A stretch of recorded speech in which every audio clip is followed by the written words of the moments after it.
Okay, so ito po yung one. Ayun. Ano na tayo? Start na yung pag-ilap.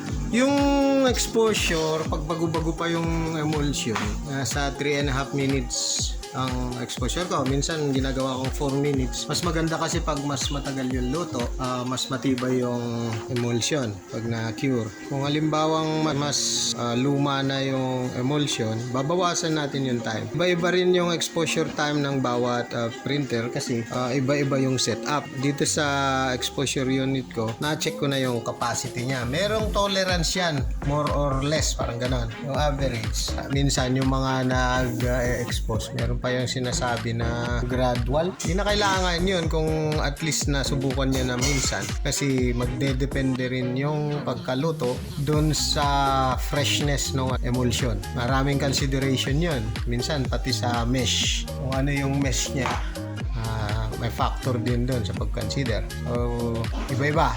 Pag matagal-tagal ka na sa printing, malalaman mo yun. Maganda sa mga malalaking shop na halos araw-araw nag-expose. Hindi sila napapanisan ng emulsion o hindi na nila ini-store. Ubus talaga kaagad. Laging bago yung ginagamit nila. Okay, so yun po. So pag natapos natin ganyan, pwede na nating alisin ito. Ito. Aalisin natin yung positive natin. Pagkaalis niya, pwede nating buhusan yan. Medyo maano siya, no? Sebo. Tapos dito rin. Pag nabuhusan na natin ng tubig yung emulsion, hindi na mag-e-effect yung ilaw. Yung photo na nagpapabigas dun sa emulsion. So, magbabad lang natin ito. Magbabad, lalambot na yung butasin. Tapos, i-spray na lang natin. Taras na yan. Kita na yung pad.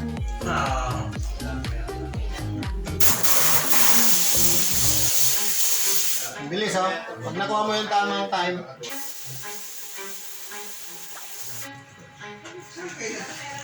tarin natin. Lapit natin. Kukunin ko yung photocard eh.